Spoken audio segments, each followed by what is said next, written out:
हाँ तो प्यारे बच्चे गुड मॉर्निंग, उम्मीद करता हूँ आप सब अच्छे होंगे। तो प्यारे बच्चे पिछली वीडियो में हम लोगों ने वर्ब की परिभाषा और वर्ब के भेद को देखा था, ठीक है।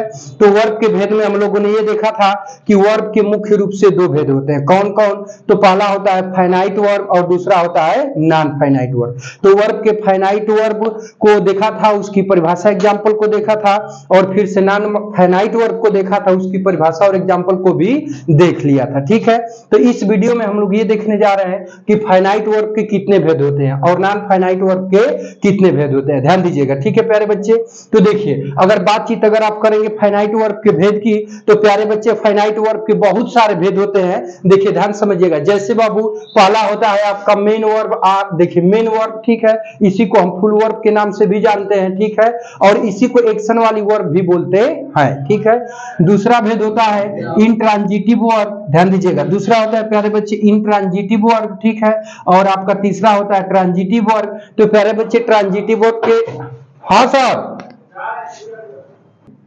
हाँ तो प्यारे बच्चे ध्यान दीजिएगा। तो देखिए तो हमने आप लोग को बताया, आई एम सॉरी, क्षमा करिएगा। देखिए ट्रांजिटिव वर्ब के प्यारे बच्चे तीन भेद होते हैं, ठीक है। पहला मोनो ट्रांजिटिव वर्ब होता है, दूसरा डाई ट्रांजिटिव वर्ब होता है, तीसरा कॉम्प्लेक्स ट्रांजिटिव वर्ब होता है, ठीक है। अब इसके बाद आगे पढ़ेंगे तो हेल्पिंग वर्ब मिलेगी। तो हेल्पिंग वर्ब के बाबू दो भाग होते हैं, कौन कौन। तो एक प्राइमरी हेल्पिंग वर्ब होता है, जो कि टेंस आप पढ़ते हैं तो उस टेंस में प्राइमरी हेल्पिंग वर्ब का इस्तेमाल मिलेगा, और दूसरा होता है मॉडल हेल्पिंग वर्ब, जिसको कि आप अलग से पढ़ेंगे, जैसे will, shall, can, could, may, must, might, should, would, need, dare, dot dot etcetera, ये सभी मॉडल हेल्पिंग वर्ब के अंतर्गत आती है, ठीक है। अब देखिए इसके बाद आगे बढ़ेंगे तो रेगुलर वर्ब होगा, इरेगुलर वर्ब। तो ये दोनों वर्ब हैं प्यारे बच्चे। तो वर्ब की जो फॉर्म होती है, first form, second form, third form, तो उसको रिलेट करके ये दोनों वर्ब आती हैं, ठीक है। आगे पढ़ेंगे तो हैपनिंग वर्ब होगी, हैपनिंग वर्ब को भी एक्सप्लेन करेंगे, समझाएंगे।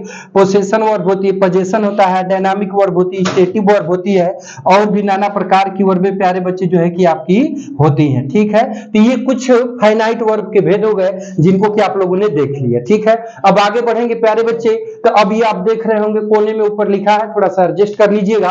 देखिए दूसरा है नॉन फाइनाइट वर्ब। तो प्यारे बच्चे नॉन फाइनाइट वर्ब के मुख्य रूप से तीन भेद होते हैं, कौन कौन। तो पहला होता है पार्टिसिपल, दूसरा होता है इन्फिनिटिव, तीसरा होता है जिरंड, ठीक है। तो प्यारे बच्चे नॉन फाइनाइट वर्ब में पार्टिसिपल के पुनः तीन भेद होते हैं, कौन कौन। तो प्रेजेंट पार्टिसिपल होता है, पास्ट पार्टिसिपल होता है, परफेक्ट पार्टिसिपल होता है, ठीक है। ऐसे ही आगे पढ़ेंगे तो इन्फिनिटिव के दो भेद होते हैं, ट्रांसलेशन पोर्शन पे बता रहा हूं, ठीक है। तो पहला होता है सिंपल इन्फिनिटिव, दूसरा होता है जिरेंडियल इन्फिनिटिव। अन्यथा इन्फिनिटिव की बात करेंगे तो एक इन्फिनिटिव टू आता है, एक विदाउट इन्फिनिटिव आता है, एक सिर्फ इन्फिनिटिव आता है। तो वो विभिन्न रूपों में बता होता है, ठीक है। तो उसको जब कॉम्पिटिटिव लेवल पे हम लोग देखेंगे उसका रूल क्या, कहां से प्रश्न बनाता है, तो उसमें उन चीजों पर भी फोकस करेंगे। अब देखिए अगला है जिरेंड। तो प्यारे बच्चे जिरेंड का कोई भाग नहीं होता है, ठीक है। तो बस नॉन फाइनाइट वर्ब यही तक सीमित रह जाती है, ठीक है। क्यों, क्योंकि नॉन फाइनाइट वर्ब में हम लोगों ने क्या देखा था, फाइनाइट वर्ब की परिभाषा में हम लोगों ने देखा था कि वह क्रिया, ठीक है, जिसके ऊपर कर्ता और टेंस का प्रभाव पड़ता है, अर्थात कर्ता और टेंस के बदलने से जिस क्रिया का रूप बदलता है वो फाइनाइट वर्ब होती है, और जिसका रूप नहीं बदलता है वो नॉन फाइनाइट वर्ब होती है। तो फाइनाइट वर्ब के अंतर्गत बहुत सारी वर्बें आएंगी, परंतु नॉन फाइनाइट वर्ब के अंतर्गत इतनी ही वर्बें आती है, ठीक है।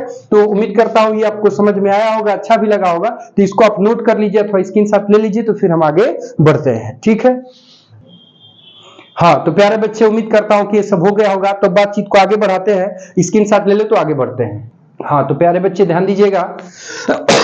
अब हम लोग थोड़ा सा देख लेते हैं मेन वर्ब, ठीक है। तो अभी हमने बताया कि मेन वर्ब को ही प्यारे बच्चे फुल वर्ब अथवा एक्शन वाली वर्ब के नाम से भी जाना जाता है, ठीक है। प्यारे बच्चे ध्यान से समझिएगा, जिसकी हिंदी होती है मुख्य क्रिया। तो मुख्य क्रिया बाबू कहते किसे, ध्यान से सुनिएगा, ठीक है। तो कह रहा है कि वह क्रिया जिससे किसी कार्य का करना या होना पाया जाता है उसे हम main verb, full verb, action वाली वर्ब, डॉट डॉट एक्सेट्रा कहते हैं। मतलब कि जिस शब्द से किसी एक्शन का ज्ञान हो, किसका ज्ञान हो, एक्शन का। एक्शन का मतलब समझ रहा है ना, कि वह शब्द जिससे एक्शन हो, कहीं पर भी जैसा पढ़ रहे हैं तो पढ़ना शब्द से एक्शन हो रहा है, राम दौड़ रहा है तो दौड़ना शब्द से क्या हो रहा है, एक्शन हो रहा है। तो दौड़ना हुआ, खाना पिया, खाना पीना, सोना नहाना, आना जाना, दौड़ना, खेलना, कूदना, पढ़ना, पढ़ाना, रोना धोना, सोना मारना, पीटना, हंसना हंसना इत्यादि, ये सभी क्या है आपके मेन वर्ब है, क्योंकि इन शब्दों से क्रमशः किसी न किसी कार्य का करना या होना पाया जा रहा है। बात समझ में आ रही है। तो यही शब्द आपके क्या कहलाएंगे, मेन वर्ब यानी मुख्य क्रिया। इसी को हम फॉर्मफुल वर्ब भी बोलते हैं, इसी को एक्शन वाली वर्ब बोलते हैं, इसी को लेक्सिकल वर्ब भी बोलते हैं, बात को समझिएगा। ऑर्डिनरी वर्ब इसी को बोलते हैं। तो कई सारे नामों से मेन वर्ब को जाना जाता है। बातचीत समझ आ रही है? अब देखिए जैसे एग्जांपल में कह रहा है, गो माने जाना, डू माने करना, ईट माने खाना, रन माने दौड़ना, रीड माने पढ़ना, कम माने आना, लाफ माने हंसना, डॉट डॉट एक्सेट्रा। ठीक है, तो कहने का तात्पर्य कि इन वर्बों से क्रमशः किसी न किसी कार्य का करना या होना पाया जा रहा है, अतः ये सभी वर्ब आपकी क्या कहलाएंगी? तो मेन वर्ब यानी मुख्य क्रिया कहलाएंगी। बातचीत समझ में आ रही है? अब देखिए जैसे मान लीजिए एक आध सेंटेंस के रूप में हम लोग देख देते हैं। जैसे हमने कहा कि राम, ध्यान दीजिएगा, Ram goes to house, Ram goes to house, Ram घर जाता है। ठीक है बाबू, Ram goes to house, Ram घर जाता है। तो जाता शब्द से एक्शन का ज्ञान हो रहा है कि नहीं हो रहा है?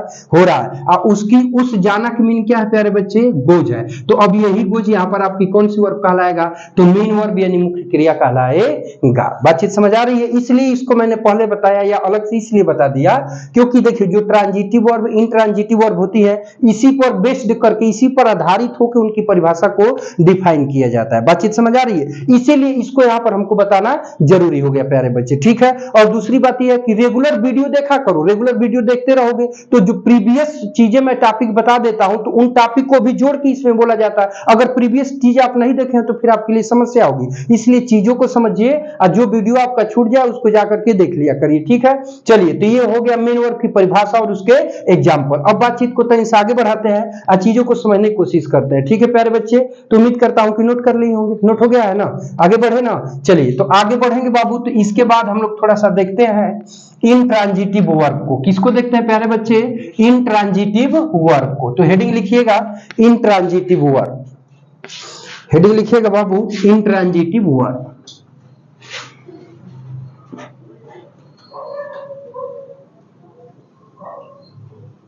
इंट्रांजिटिव वर्ब जिसकी हिंदी होती है प्यारे बच्चे अकर्मक क्रिया।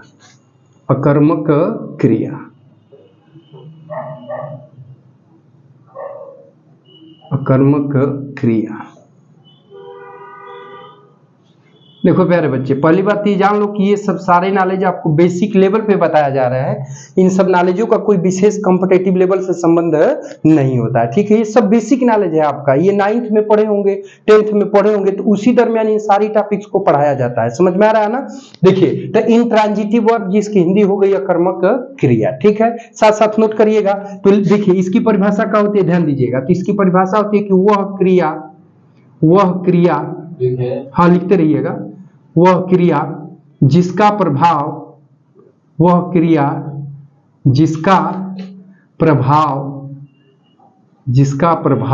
सिर्फ, वह क्रिया जिसका प्रभाव सिर्फ कर्ता के ऊपर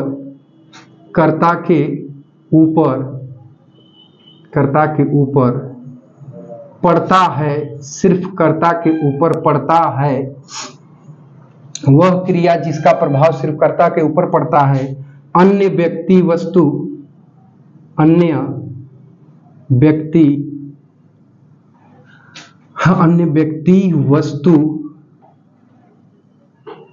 के ऊपर नहीं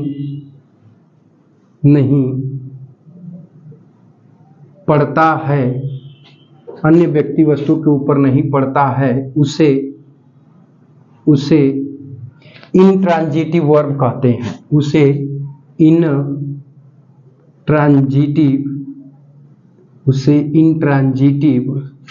वर्ब कहते हैं। उसे इंट्रांजिटिव वर्ब कहते हैं। हो गया भाई? साथ साथ हो गया ना? अब देखिए ध्यान से समझिएगा, एक चीज ध्यान दीजिएगा। अब देखो बाबू, किसी भी वाक्य में कर्ता कैसे ज्ञात करेंगे? देखिए कर्ता कैसे पहचानेंगे, बात समझ में आ रहा है ना? कर्ता में क्या क्या चीजें होती हैं, इस सब का मैं आप लोग को एक डिटेल वीडियो बना के उपलब्ध करा दूंगा। लेकिन संक्षिप्त में हम जान लेते हैं कि किसी भी सेंटेंस में हम कर्ता को कैसे ज्ञात करेंगे। देखिए, तो किसी भी वाक्य में आपको कर्ता ज्ञात करना है तो क्या करेंगे बाबू कि उस वाक्य में मेन वर्ब से पहले हु, ध्यान दीजिएगा, हु की हिंदी क्या होती है प्यारे बच्चे? तो हिंदी होती है कौन या किसने। क्या होती है बाबू? कौन या किसने। सब लोग इधर ध्यान से देखिए बोर्ड पर, कौन या किसने। ठीक है बाबू, शब्द लगा के आप प्रश्न पूछेंगे। ठीक है, ये कौन या किसने शब्द लगा के आप प्रश्न पूछेंगे, ध्यान दीजिएगा। इसके बाद जो उत्तर में मिलेगा आपको सीधा सीधा सब्जेक्ट मिलेगा। क्या मिलेगा बाबू? तो सीधा सीधा सब्जेक्ट मिलेगा। यानी वाक्य में मेन वर्ब से पहले यानी मुख्य क्रिया से पहले देखिए कौन या किसने शब्द लगा के प्रश्न पूछेंगे। यहाँ क्वेश्चन मार्क का मतलब क्या हुआ? प्रश्न पूछना, ठीक है। तो प्रश्न पूछेंगे, उसके बाद जो उत्तर में आपको मिलेगा वो सीधा सीधा क्या मिलेगा? सब्जेक्ट यानी कर्ता ही मिलेगा। जैसे ध्यान दीजिएगा, अब समझिएगा इधर। जैसे प्यारे बच्चे मान लो कि मैं समझाता हूं एग्जांपल, ठीक है, समझ लीजिए। पहले हमने कहा कि द कैट किल्स, बिल्ली मारती है, बिल्ली मारती है। तो मारना सबसे एक्शन का ज्ञान हो रहा है ना, तो अब किल्स माने मारना, तो अब भाई आपका क्या कहलाएगा? मेन वर्ब कहलाएगा। क्या कहलाएगा? Main verb. तो कह रहा है कि द कैट किल्स, बिल्ली मारती है, ठीक है। तो अब कौन मारती है? बिल्ली। कह रहा है कि द कैट किल्स, बिल्ली मारती है, तो कौन मारती है? बिल्ली। तो कहने का मतलब कि जब आपने कौन शब्द लगा के, देखो इधर हिंदी में लिख देता हूं, जैसे समझ लो बिल्ली मारती है, ठीक है, घबराओ मत, चीजों को समझो। बिल्ली मारती है, ठीक है। यहां से अगर कर्ता वगैरह नहीं कंफर्म रखेंगे तो आगे चीजें समस्यात्मक हो जाएगी, ठीक है। तो देखिए हाई मारना सबसे एक्शन का ज्ञान हो रहा है ना, तो ये आपकी कौन सी वर्ब कहलाएगा? मेन वर्ब कहलाएगा, ठीक है। तो आपको सब्जेक्ट पता करना है, तो सीधा सीधा प्रश्न करिए कि कौन मारती है। क्या करेंगे? कौन मारती है, ठीक है। आपने प्रश्न किया तो उत्तर में क्या मिला बाबू? बिल्ली, ठीक है। तो बिल्ली की अंग्रेजी क्या होती है? The cat. तो जो कैट उत्तर में मिला है आपको, ये क्या मिला है बाबू? सब्जेक्ट यानी कर्ता मिला है। बात समझ में आ रहा है? तो कह रहा है कि द कैट किल्स, बिल्ली मारती है, ठीक है। तो कौन मारती है? बिल्ली। तो बिल्ली इस वर्ब का क्या कहलाएगी बाबू? सब्जेक्ट यानी डूअर। देखिए सब्जेक्ट को ही क्या बोलते हैं बाबू? डूअर बोलते हैं। सब्जेक्ट को ही क्या बोलते हैं? डूअर, ठीक है। तो किल्स आपका मेन वर्ब हो गया और ये इसका क्या हो गया? सब्जेक्ट हो गया। तो अब हमें एक बात बताइएगा, कह रहा है कि द कैट किल्स, बिल्ली मारती है, ठीक है। तो मारने का प्रभाव इधर देखिए, दयानंद इधर देखिए, तो मारने का प्रभाव कर्ता सिर्फ बिल्ली के ऊपर ही पड़ेगा ना, क्या किसी दूसरे व्यक्ति वस्तु के ऊपर पड़ेगा? नहीं पड़ेगा। तो परिभाषा पे गौर फरमाइएगा, वह क्रिया जिसका प्रभाव सिर्फ कर्ता के ऊपर पड़ता है, अन्य व्यक्ति वस्तु के ऊपर नहीं पड़ता है, उसे इंट्रांजिटिव वर्ब कहते हैं, ठीक है। तो देखिए, तो इस क्रिया का प्रभाव सिर्फ कर्ता बिल्ली के ऊपर पड़ रहा है ना, किसी अन्य व्यक्ति वस्तु या दूसरे व्यक्ति वस्तु के ऊपर पड़ रहा है? नहीं पड़ रहा है। तो अब यही जो वर्बवा है, किल्स वर्बवा है प्यारे बच्चे, यही आपकी इंट्रांजिटिव वर्ब कहलाएगी। कौन सी वर्ब कहलाएगी? तो इंट्रांजिटिव वर्ब कहलाएगी। क्यों? क्योंकि इसका प्रभाव सिर्फ किसके ऊपर पड़ रहा है? बिल्ली के ऊपर पड़ रहा है, अन्य व्यक्ति वस्तु किसी के ऊपर भी किल्स रूपी वर्ब का प्रभाव नहीं पड़ रहा है। इसीलिए जो बाबू वर्ब किल्स है, ये आपकी इंट्रांजिटिव वर्ब कहलाएगी। समझ आई बातचीत? अब दूसरे एग्जांपल समझिएगा। जैसे हमने कहा कि सोहन राइट्स, ध्यान दीजिएगा, कह रहा है कि सोहन राइट्स, ध्यान दीजिएगा, ठीक है। सोहन लिखता है, देखो बाबू, सोहन राइट्स, सोहन लिखता है। तो अब कौन लिखता है? सोहन, ठीक है। तो अब ये देखिए, ये आपका मेन वर्ब हुई, ये आपकी क्या हुई? मेन वर्ब हुई। इस मेन वर्ब का ये क्या हुआ बाबू? डूअर यानी सब्जेक्ट। डूअर यानी सब्जेक्ट हुआ। बातचीत समझ आ रही है? ध्यान से समझिएगा। तो अब कह रहा है कि सोहन राइट्स, सोहन लिखता है, तो ये बताइए कि हाई मेन वर्ब है, ये इसका सब्जेक्ट है। तो कह रहा है कि सोहन राइट्स, सोहन लिखता है, तो लिखने का प्रभाव सिर्फ करता है सोहने के ऊपर न पड़ेगा। बोलिए अन्य किसी व्यक्ति वस्तु के ऊपर पड़ेगा? बोलिए नहीं न पड़ेगा। तो वह क्रिया जिसका प्रभाव सिर्फ कर्ता के ऊपर पड़े, अन्य किसी भी व्यक्ति वस्तु के ऊपर पड़ेगी ना, तो जो वर्ब होती है वो कौन सी वर्ब होती है? तो इंट्रांजिटिव वर्ब होती है। तो अब यहाँ पर राइट्स आपकी कौन सी वर्ब कहलाएगी? तो इंट्रांजिटिव वर्ब कहलाएगी। बातचीत समझ आई? अब देखिए, इतना नोट कर लो, तो फिर बातचीत को आगे बढ़ाते हैं, ठीक है। हाँ, तो प्यारे बच्चे ध्यान दीजिएगा। देखिए इसको कैसे आप पहचानेंगे कि जो दी हुई वर्ब है वो आपकी इंट्रांजिटिव वर्ब है कि नहीं है, ठीक है। तो इसके लिए क्या करते हैं प्यारे बच्चे, देखिए कि वाक्य में मुख्य क्रिया से पहले, ध्यान दीजिएगा, इधर देखो, वाक्य में मुख्य क्रिया से पहले वाट यानी क्या, हुम यानी किसको। हालांकि हुम की कई हिंदी होती है, किसे होती है, किससे होती है, किसको होती है और किसके होती है, ठीक है। 4 हिंदी होती है। तो क्या या किसको शब्द लगा के प्रश्न पूछेंगे। यदि उत्तर में नो रिप्लाई मिला, कुछ उत्तर में मिलबे नहीं किया, बात ध्यान दीजिएगा, तो उस दशा में जो दी हुई वर्ब होगी वो कौन सी वर्ब होगी? तो इंट्रांजिटिव वर्ब होगी, ठीक है प्यारे बच्चे, ध्यान दीजिएगा। हाँ तो प्यारे बच्चे ध्यान दीजिएगा, तो कहने का तात्पर्य है कि अगर आपको पता करना है कि इंट्रांजिटिव वर्ब है कि नहीं है तो वाट या हुम लगा के प्रश्न पूछ लीजिए। जब उत्तर में कुछ ना मिले तो इससे ये सिद्ध हो जाएगा कि दी हुई वर्ब इंट्रांजिटिव वर्ब है। ठीक है, देखिए तो कह रहा है कि द कैट किल्स, बिल्ली मारती है। ठीक है, द कैट किल्स, बिल्ली मारती है। ठीक है, तो हमने प्रश्न किया कि बिल्ली क्या मारती है, तो उत्तर में मिला नहीं।